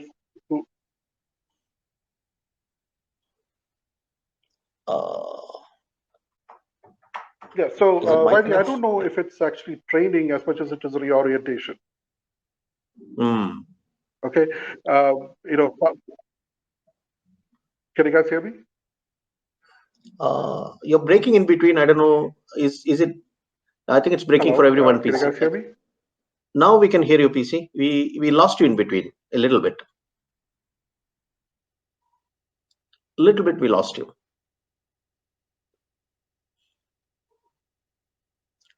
Was it only me or Daman, Pavan? Could you hear him? No. No, it's breaking. No, he was breaking. Yeah. Yeah. It was chopping in and out. Okay. No problem, PC. We will get back to you. So I will go ahead with a point of discussion, and we'll come back to this training point, PC. If you can hear us, we'll be back right with you once your connections come back. Oh, you're back, PC? I believe so. Yeah, you are. Yes, we too believe that now. Go ahead, PC. Sorry. Sorry I thought there was a connection problem. Yes, please. So yeah, I mean, you talked about retraining, reskilling, etc. My point is, I think it's more about reorientation, right? And this is kind of where I talked about the sensing capability. The needs of each of those constituents are very, very different, right? To a customer, it might be getting used to a new set of products and service, right? To a partner, it could be a whole new set of delivery expectations. So to an employee, it could be a change in the process. And I think it's important to sense and adjust the organization, which is kind of what I meant by reconfigure the organization, in order to meet such needs. Some of them might require reskilling, some training, some a constant positioning of the organization in the right way, etc. So it's more about reconfiguring and reorientation of the overall ecosystem that the business is part of, and that's an important thing, because no business is an island any longer. True. I'm going with extension of this question to my friend Daman here. Daman, PC mentioned about some of the high-profile DXs, digital transformations not going the way. I wouldn't say failed, because you can always come back from where you are, but not getting to the outcomes, expected outcomes initially, and there are multiple iterations which happen. Right? We can probably say initially, yeah, you have failed, but digital transformation is a journey. It's not a one-time activity. So, Daman, from your consulting experience, two things I wanted to ask from what Mr. Joseph has mentioned. Why are the outcomes not met, and what is the role of this reorientation, which PC mentioned, in a successful outcome of a digital transformation? Damanjit, sorry. Sure. So, one of the first things when you look at a transformation project, there are a lot of them for which it's just a mere shift. Okay, it could be something as simple as, let's say, moving from in-house computing to the cloud. That's a very vanilla sort of a transformation. Those are not the kind which would run into any sort of road bumps more often. The ones that actually get in trouble, if you see, are the ones where there's a certain level of disruption or the change in business paradigm also happening. So it's not just about the technology, it's about the businesses actually adapting to the new way of doing business also. And, PC, again, you've also seen some of these things, so you could probably weigh in with your experiences after this. But that's where I have seen most of them go a little awry, Vadi, is where the disruption element has come into play, and that has not been predicted properly and it hasn't been planned for properly. So the reorientation probably has. So the reorientation is prior to the digital transformation, through the digital transformation, or post digital transformation, or is it all the three reorientation at all three stages? It's all the three. It's basically all the three, but the levels of them vary in the stages. Through the transformation and after the transformation is where they have the most impact, and that's where the reorientation has to be most rigorous in its nature. Initial part, if you really look at it, is all about planning. But when you're actually implementing it, and after that, when you're taking that same thing into the business ecosystem, and what I mean by that is implementation could be, okay, let's say talk about just appifying something instead of having people just being able to walk up to a store. Okay, that's the implementation part of it. After that, the way the business adjusts to this new way of doing business is the post part that you're mentioning. And invariably, the breaks come in at that stage. The third stage has the most breaks, and that's the one which needs to have the most contingencies built into it before going in. That's quite an insight on this. So, go ahead, Paul. Go ahead, Daman, please. Yeah. So my whole thing is that it's almost like one segment of the market that really needs to open up is a certain amount of simulations also that need to be done. And I almost see that as a new segment and an opportunity opening up for a lot of the players over here. Is that if you can have take the example of a cyber range. Okay, it's not an exact example, but the cyber range is somewhere where you have a sandbox where you can go and play and even do controlled detonations of the malware and whatever have you, or try things out. If you have some sort of a similar business range, if you will, where some of these new paradigms can be tried and simulated, I foresee a lot of issues being sorted. I mean, you just redefine my job. That's what I do. Yeah. All right, I'll send you my bill later. Okay, so we do have, I listened to the earlier cyber range, the Cyberbit, the technical side of red team, blue teaming, etc. Right? But you're absolutely right. They should go beyond that, get the CXOs, the stakeholders, business situations, and you're talking about resilience, right? And Seema made a very good point. I mean, it's not that you are not going to be attacked or you're not going to be hacked or anything like that. There are going to be incidents. However secure you may be, there are going to be incidents. Like the country is one of the most secure countries, but we do have incidents today, albeit less, but we do have incidents, right? But the question is how the country comes back from an incident. Yeah. Similarly, how an organization comes back, how quickly they jump back from an incident, continue the resilience, etc. So Seema is not on camera, but I was actually wanting to ask her that question. Yeah, she's back here. Yes, thank you. So Seema, here, when we talking about, I mean, here coming to migration of the cloud, and I'm getting a little bit, coming to the nuts and bolts here, next couple of points of discussion. When we do a digital transformation of an existing infrastructure or an existing setup, let me say, and a business, reorienting a business digital transformation, we always believe, the cybersecurity practitioners believe that, look, security transformation should be ingrained into the digital transformation. While it is so, what are the points which, as a CISO, you would take into account when you start a digital transformation project from the perspective of the cybersecurity? Yeah, very, very, very pertinent point. So, in any of the digital transformation projects or the digital transformation journeys of the organization, having security by design at the time of inception or the design creation is very important, because transformation projects are generally long gestation projects. And if you have to look at security, fixing the security at a later stage can be very disastrous to the complete transformation journey. So getting a seat at the table at the beginning or the inception or when the project is being conceived is very, very important in terms of security. So we call it security by design. That's where we understand the complete paraphernalia about what is the business objective, what are the IT, what is the IT architecture, how are we going to fix it, then look at the risks associated with it, and then look at fixing of those. What could be accepted risk, what could not be. That's again a very important factor. So, Seema, suppose, has been, Daman, did you want to make a point? Sorry, did I see your hand going up? Yeah, after Yeah, you're done please. with this. No. Please make Okay, your so- point, because I was just listening. Yeah.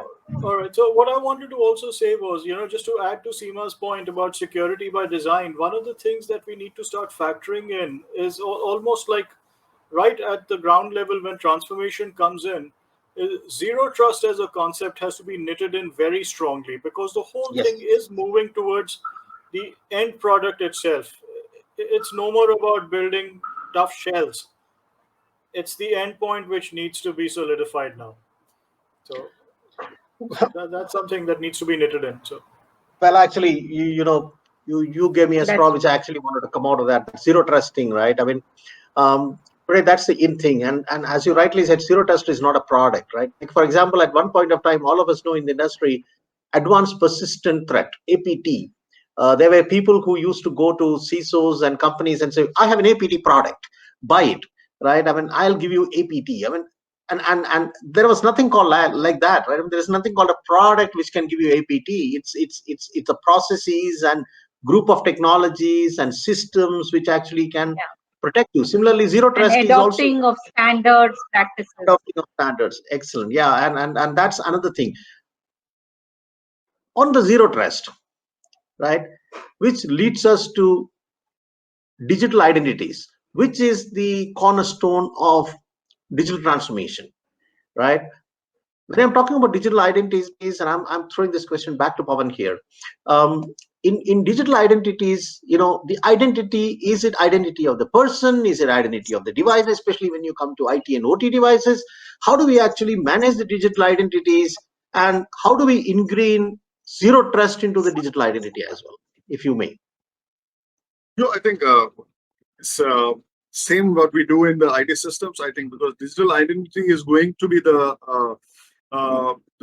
point of exploitation, and then if we have the things like single sign-ons and all those things which are activated, I think that is what is going to create. So I think a zero trust model, we have to just extend that zero trust model to any of the OT devices which we are talking about, kind of thing, because you're focusing more OT thing towards me. So I think it is. I don't think so. The protection or the processes what we are talking about is going to be different. It is going to be the same extension what we are doing. The diligence has to be absolutely same. So it's basically an endpoint which is changing. So endpoint may be a laptop, desktop, or maybe a sensor. Nothing else changes from a authentication perspective. It is basically what Seema was saying, the kind of processes what we adopt, the kind of multi-factor authentication which we are going to put into the entire framework, kind of thing, and what kind of early warning signals what we have if if we find there is some kind of an maybe unwanted things which are happening. So I think it's exactly going to be the same. It is not going to be different in terms of managing and securing it. I think that's my short answer to this. So Very- Pawan, yeah, thanks, Pawan. But Pawan, now come to the technology side, right? The IT security which we have and the security of the OT devices are two different things, right? I mean, they are a different Very world different, still. very different. Yes, Now, that's true. That's true. so the question here is, for example, I have a OT system, and I'll just take a simple OT system like a POS. Yeah. Right? I'm Yes. not going to connected cars or pacemakers or anything like that, which are completely advanced and difficult, right? So how do we say, while the basics are the same, the underlying technology is not the same? So It is can I not, write it is not. one? Yeah, can I write one? And I'm come to the code level. Can I write one code which can manage both these IT and OT, or I have to different program? Then how do I integrate them? No, I think it's. I don't think so. So similarly, what we have in IT system, the layer defense.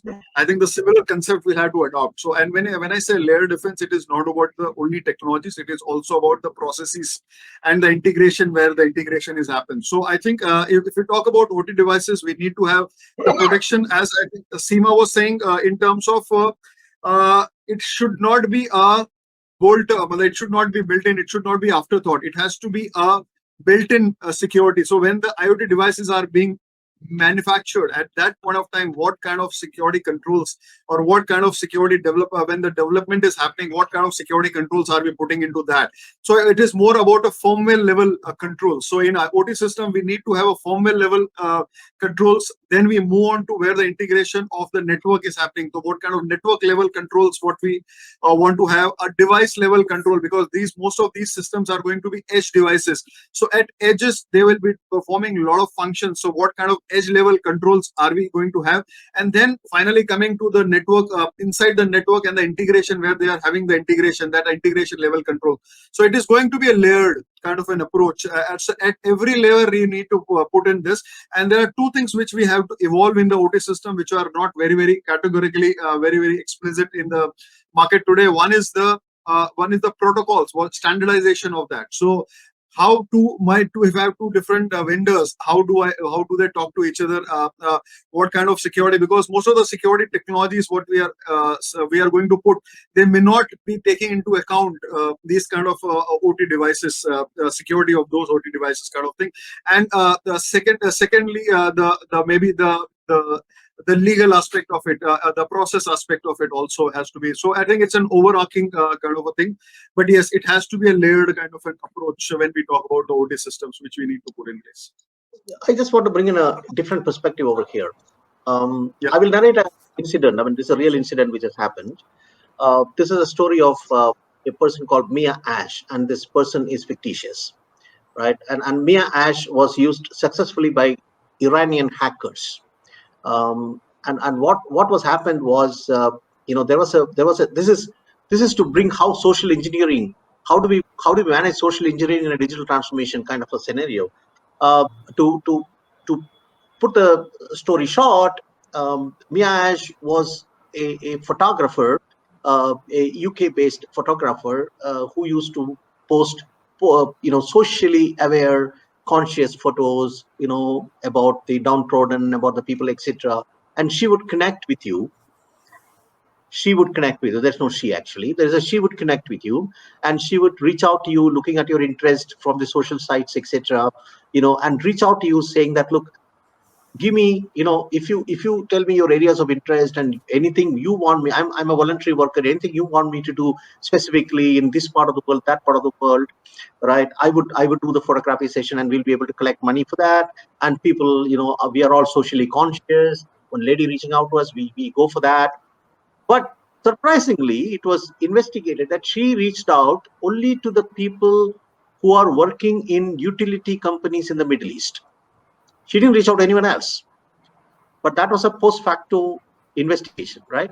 And they responded, those engineers responded in different countries of the Middle East, they responded. And finally, what happened was she would say, okay, fine. As part of my research program, I need you to fill up a survey. So she gets friendly with you, and you reach out a survey.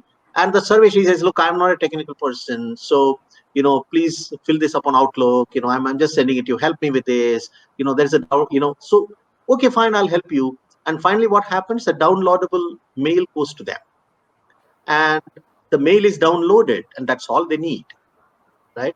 That particular mail is downloaded, and the attachment is downloaded, and they fill up the survey and send. Now what has happened when that attachment was downloaded, right? The entire utility was hacked. Whoever in different countries downloaded, entire utility was hacked. Now you can have as many as zero trust possible, as many multi-factor authentications possible, right? PC talked about people here, right? How do we, so that's my question, right? I mean, my question coming to that after narrating this story is, how important is cybersecurity awareness here, right? I mean, is it a phishing email? It's not only phishing, it is also social engineering, right? We have not even come to OSINT, which is open source intelligence, which we collect, right? We use, I use an application. If you use an application, if you're a biker or a runner or anybody like that, you use an application called Strava. I don't know how many of the people use it, right? And you would understand this, Pawan, because some of the US Navy guys used Strava, and they were cycling within their campus. The Strava lights up the areas which you are, they are very sensitive information. They are military installations. It lights up the places that you're cycling. The enemy can always figure that out through the Strava, and Strava is an OSINT. I mean, it's an open source. So I want to actually look at it saying that, at the end of it, it is people. So PC talked about orientation.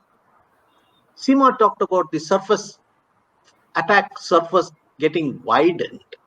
The ultimate attack surface in my mind is the person. If the person gets compromised, then nothing can save you, right? You're saying, okay, wear the seatbelt. I got the seatbelt. I got the best seatbelt. I got 6 airbags, but I don't wear the seatbelt, right? And if I don't wear the seatbelt, this airbags may not open. It happened in Bangalore a couple of days back, unfortunately, right? So how do we talk about the cyber awareness here? How do we measure the cyber awareness of people? What are as a best practice in DX? Can we measure it? Do we have to do a different level of cyber awareness? The question goes to Daman. Yeah, so look, first and foremost, yes, cyber awareness has to be increased. How are we going to do that? If you see these larger cyber awareness and training campaigns, they become very cumbersome, and a lot of times people will just try to scrape through it, even if there's a test at the end of it online. What I have seen in my experience work much better is if you have a whole lot of micro learning modules which are possibly gamified through a smart device, more so than tying somebody down to a training session on their laptop or their workstation for the next 45 minutes and tell them, by the way, there's an exam at the end of this and your manager will get to know the report outcome of this. So that doesn't lend itself very well to people really learning well. If you really want to drive the point across, it has to be made more situational in nature with small videos, no longer than 3 minutes in my experience, what I've seen in the past with another company. And awareness. Yes. Take the example that you have even with, say, driving. Okay. 30 years ago, the drivers in India didn't have to worry about airbags and they didn't have to worry about seat belts. But now with freeways coming in and the speeds increasing, the requirements are changing and people have to be aware of a few more things. So it's the same with our whole cybersecurity also. Awareness is one of the final frontiers over there. Along with what you said, it's ultimately the actor, the person involved, and the intention behind it. Intention and everything can still, I'm sorry, I'm straying just a little bit. Intentions and all can still be looked at with, say, a user behavior analysis sort of a software and seeing some sort of deviations. But the main thing again is, did the person actually know what they were doing was right or wrong? So Yes. those innocent mistakes are as much a culprit as the intentions are. So that was one thing. And actually, Vedi, I'm sorry, I'm just taking about 30 seconds more from you and Sure, going back sure. to the previous topic that you had. And, when you asked Pawan that what can be done about the whole OT security and everything, and can the same platform be used? At the Yep. software and the development level, the same platform cannot be used. But drawing on what you and I have also been interacting over for the last few weeks is but the whole transition of even a basic SOC towards something more of a business awareness and business risk awareness center, somewhere up there, at that next layer up, things have to start converging. Case in point I'm saying is, till about 5 years ago, the eyes on screen first point of contact that everybody had in a SOC was basically their SIM screen. Yep. Now, it's not the SIM screen which is the first eyes contact point. It's your SOAR workbench. Yep. So that's one level up of consolidation. Now with the SOAR workbench, the enrichment engine and the SIM both come and converge over there. So if you take something like that, where you can actually start bringing in even some more of the OT elements and the IoT security events coming in there, and moving it to that next level of convergence, some of these problems might be solved.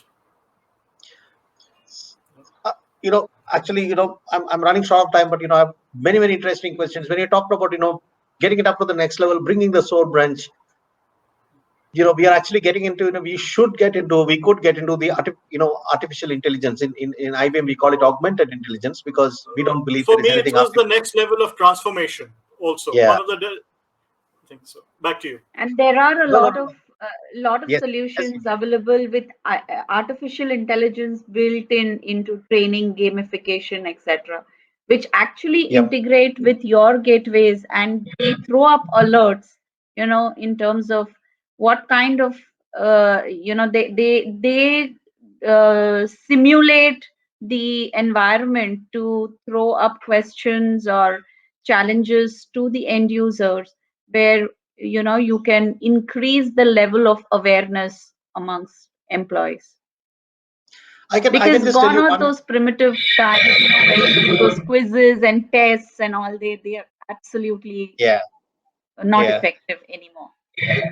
Just to share something which happens in my organization, right? I mean, you will get suddenly some emails which will look very genuine, and you click on that. Touch wood, we have been pretty safe for so long, despite being a large organization. And if you click it, it takes directly into a training site saying that you are not supposed to click on this mail, and let me tell you why you shouldn't have clicked on this mail. And then you are mandated to do a training session, and Daman, whether you like it or not, unfortunately the copy of that goes to the manager. So you're like exposed, right, standing there saying that I clicked on it, right? So it's not a good feeling. It's a training that we use, which some of the best practices which is ingrained, and saying that I have to change the password every 21 days mandatory, and I can't use the same password for next 3 months or 4 months or something like that, right? I have too many questions, but I have one very important question which will also be very relevant for the participants in the changing, and this is open to all the panelists, and I want each one's opinion here, because you come from varied background. In the context of the digital transformation, business opportunities, and the career opportunities which are springing up now, and Daman, you spoke about even career opportunity and digital transformation on the small and medium sector, right, which is upcoming in India. If you look at it, in the Sensex and Nifty, the small caps are racing up, right? Why are they racing up? Because investments are coming into the small and mid cap organizations. So in that, what kind of additional skill sets? For example, the participants in ISACA, we do multiple certifications. We do certifications in risk assessment, in governance, okay, in auditing, in security management, so on and so forth, including the cybersecurity essentials. What are the additional skills which people should be looking for, and how should they prepare themselves for a better career prospect in a digital transformation area? You can take it in any order you want. This is a common question, and this will be our last question here, because we are almost at the top of the hour. Okay. Pawan, you want to start? Sorry, Daman, sorry, apologies, please. Sorry.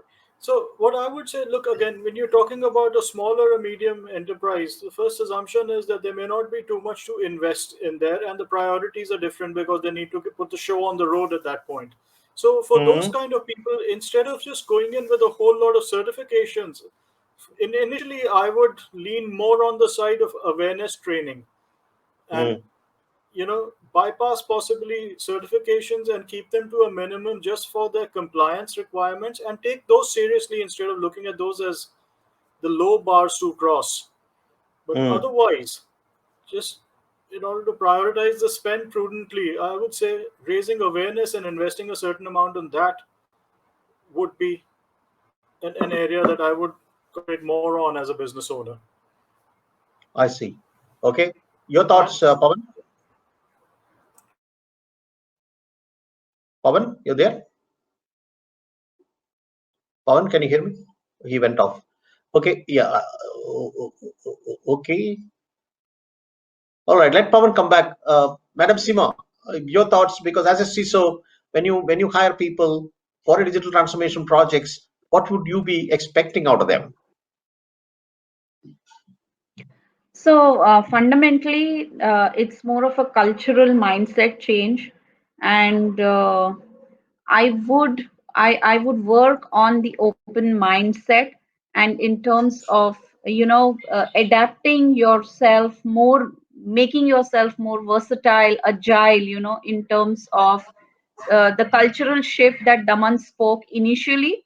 So that kind of training with the cultural shift training is a very important element that drives the success of any digital transformation.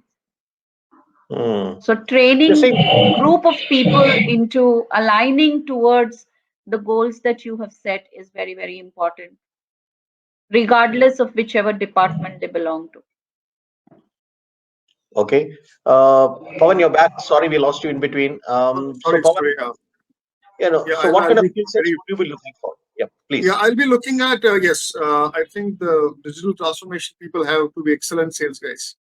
Because ultimately what they are doing is selling and converting the needs and delivering on ground. Excellent communicator and excellent sales skills is very, very important. Apart from all things we have discussed, like technologist and all those skills are required. But I think one thing we forget, that if they are not able to communicate well, the entire transformation can be at risk of the organization. So they need to be an excellent communicator and sales skills. Excellent. So communication and scales, culture, reorientation. PC, your thoughts, please. Yeah, so I think from a soft skills point of view, I think people have covered a lot of good stuff. In addition, I would also be looking for someone who can bring in a certain degree of creativity to the job, really about considering that in a digital transformation effort, you are looking at environments that keep changing on the fly. So your ability to conjure up solutions creatively as things emerge is very, very important. The addition also, skills in critical thinking and analyzing situations, making decisions. Communication is extremely important, as Pawan said. You have diverse stakeholders, diverse points of view, etc. The last thing that I would also add to it is the recognition that a typical digital transformation environment is very collaborative in nature. You bring in a lot of people from different perspectives together. It's hardly ever a technology solution or a business solution. It sort of integrates all of these things. So that ability to collaborate openly, brainstorm, take feedback, build on top of ideas, etc. I think that becomes very, very critical. Now, also, I think from our audience perspective, I'm sure a lot of people sitting out there, are technologists, looking for, what is probably relevant from a technology perspective. And I'm sure we've talked a bunch of them. But I want to add one more thing to the mix, which is really around data management and visualization. We are going to deal, regardless of whether transformation or information security, you are going to deal with tons of data in different forms, right? Your ability to sort of manage all of that, make sense out of it, and more importantly, share insights to others, it becomes very, very critical. The ability to sort of, make sense of large volumes of data becomes critical as well as a skill. I'd like to throw that in out there as well. Data science? Well, probably not data scientists in its traditional way, but the ability to work with reasonably large quantities of data, make sense of data. You don't probably have to do a large amount of data modeling and stuff like that, but at least be comfortable with the fact that you're going to work with a lot of data. Thank you very much. I just want to share my point of view here, along with the co-panelists, that unlike the kind of splurges that we had, like Y2K, a couple of things which actually came as a point in time activity for us. Digital transformation doesn't look to be a point in time activity. It is not moving your legacy systems to digital. That's one part of doing it. That's the initial step of doing it. Digital transformation is a continuous process, in a process continuum, that you may be running a completely digital business. For example, look at businesses which are completely online, which are completely web-based, internet-based. They will continue to do the transformation in a different way, adapt to new selling techniques, adapt to new business environments, adapt to new mergers and acquisitions. Because two companies, Walmart acquired Flipkart, for all you know, right? Flipkart was actually an online company. Now Walmart is online plus offline, traditional offline.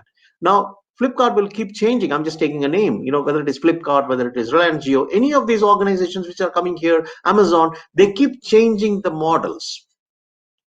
And as PC rightly said, data ingestion and data management is going to be, and the way we articulate data is going to be very, very important for this.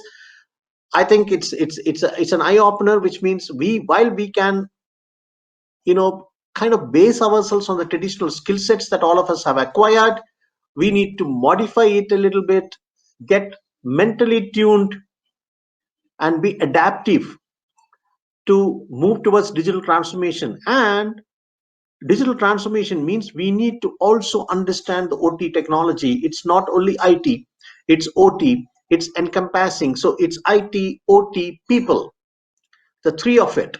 Okay, we didn't get a chance to touch on the digital identity in detail, because that's going to be the key factor. Consumer identity management, the way identity is changing, we didn't get a chance to touch on that because we are on top of the hour. But thank you all very, very much for a very, very enlightening discussion. I'm sure the participants would have really enjoyed it. I want to thank each one of the panelists here, Seema, Daman, Pawan, and PC, for sharing your experience here. And all of us have learned a lot from listening to you, all of you. So really, really thank you on behalf of the Bangalore chapter of ISACA. Thank you very much. Really appreciate you participating on this. Over to host. Thanks, Vaidi. Thank you, and our pleasure too. Thank you, madam. Thank you. Thank you, Daman. My pleasure. Thanks. Thank you. Thank you. I'd like to again congratulate and send my gratitude to all the panelists who have given such insights into the most debated topic of digital transformation, people, IT. So that reminds me of some quotes which while we were doing about digital transformation, that it is no more considered as coding and IT, the digital transformation, but it's now becoming more of people business. And definitely from the discussion, we have had key takeaways and some key points, majorly to do with the cultural shift. Of course, that's what the people come into business here. And then how to translate the security related agenda items into business language.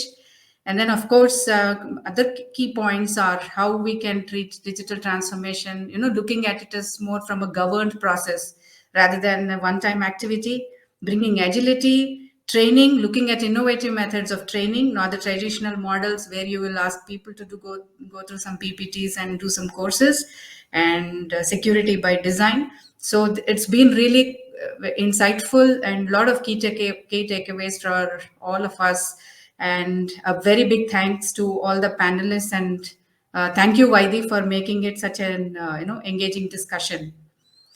All right, now I have again a few announcements to be made. Of course, the first one is about the most awaited digital booth lucky winners, the rewards which are being given away by our sponsor Value Point.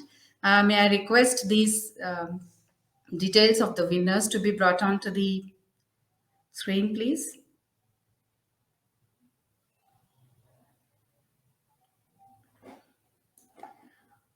Wow, wonderful. Thank you so much. So the winners for the Value Point Digital Booth Lucky contest are Ritesh, Srinath Kamath, and Venkatesh Gurunathan. Hearty congratulations to all the winners. You will receive the gift vouchers from Value Point.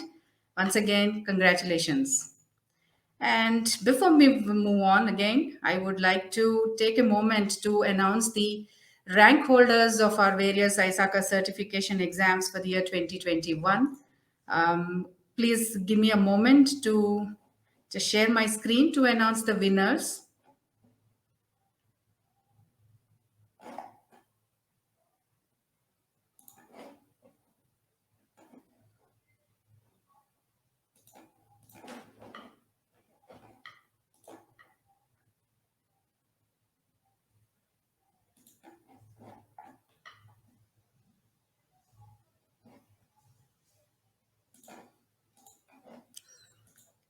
Okay, hope I'm able to. So the rank holders from ISACA Bangalore chapter for the various certification exams that were held from Jan 2021 till June 2021. For CGEIT, Mr. Praveen RVS is the rank 1 holder. For CISA, we have Mr. Pratik Chaube as the number 1 rank holder, Mr. Venkat Reddy at rank 2, and Ms. Hina Tabasum at rank 3. Now I move to the CSM certifications, which is at rank 1 is Mr. Rajkumar, Dr. Arun Balasubramaniam at rank 2, Swati Sandeep, who has been awarded rank 3. And for CRISC, it is Mr. Vigneshwaran Venkat Raman at rank 1, Mr. Tausif Ahmad at rank 2, and Ranjit Nair at rank 3. Congratulations to all the rank holders, and we wish you all the best. Thank you. Let me just stop sharing my screen.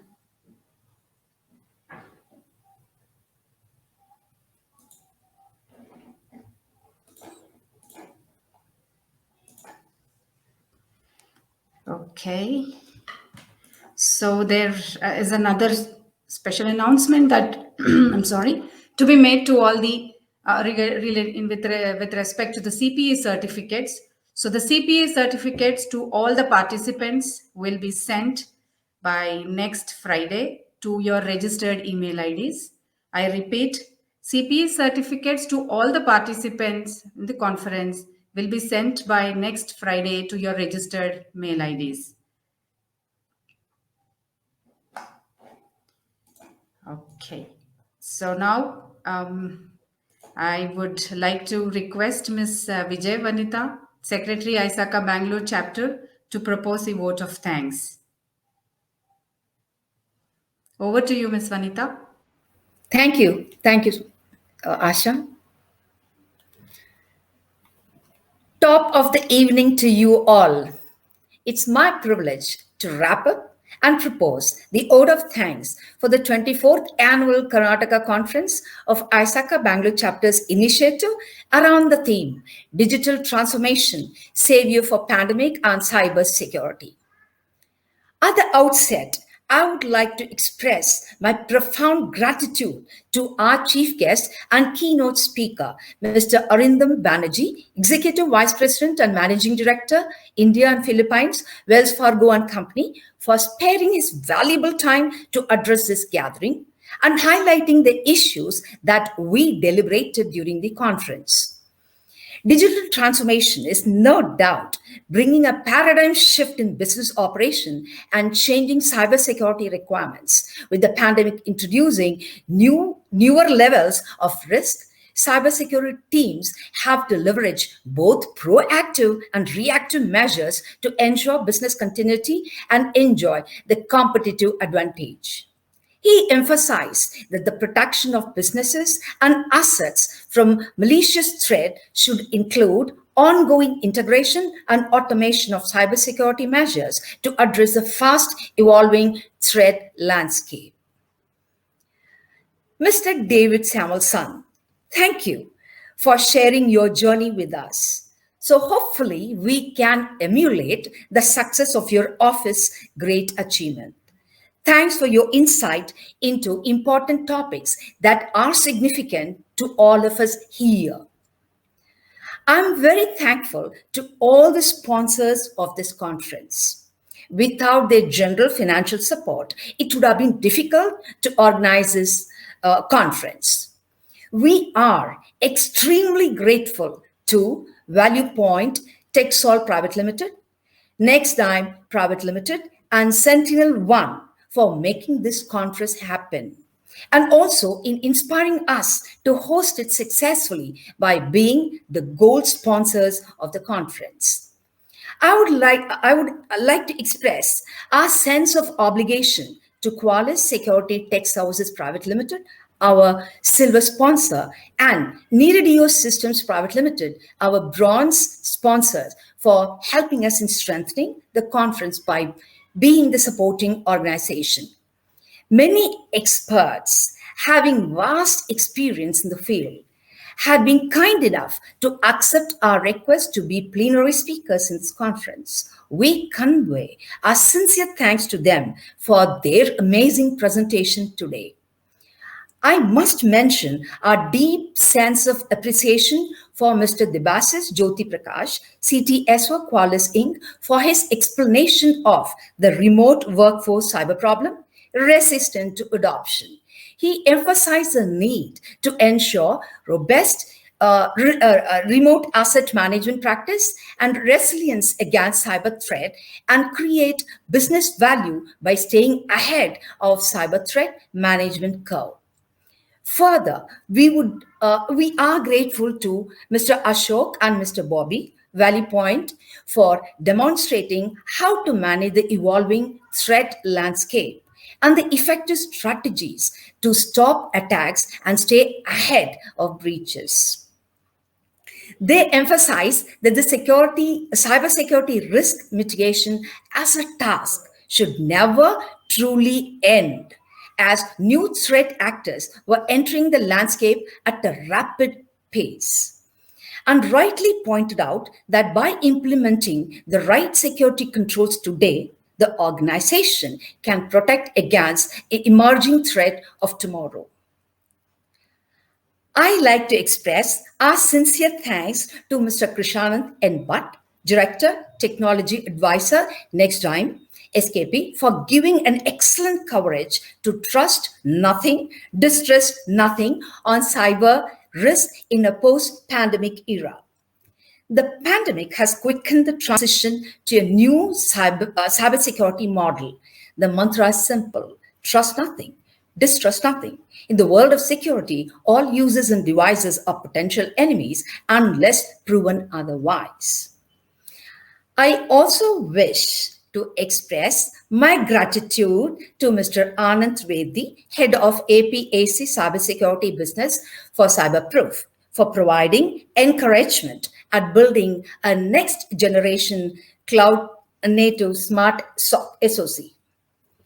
I'm also very grateful to Yashaswin Madumbai, Technical Director for SARC region at Sentinel One, for his analysis of No More Ransom Strike with Supreme Human AI Cybersecurity Defense. AI can improve cybersecurity and defense measures, allowing for greater system robustness, resilience, and responsiveness.